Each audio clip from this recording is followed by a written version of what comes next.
Vou levar você pra comer no meu apê, e lá vou te mostrar que eu sei tudo.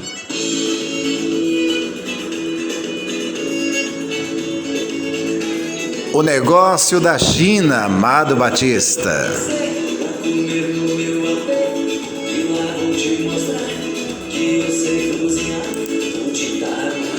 Esse foi lançado em 2014. E nesse álbum, grandes regravações de sucesso também.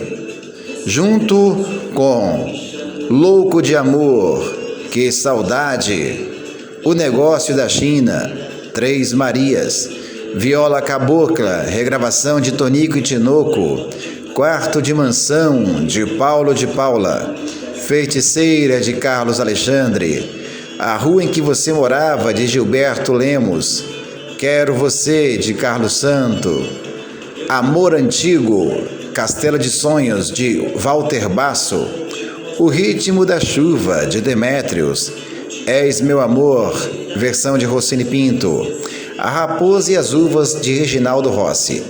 No ano de 2014, foi lançado esse álbum pela Radar Records, com 4 músicas inéditas e 10 regravações de sucessos, de artistas dos anos 70 e 80, como Viola Cabocla, de Tonico e Tinoco, A Raposa e as Uvas, de Reginaldo Rossi, entre outras canções que enriqueceram esse álbum.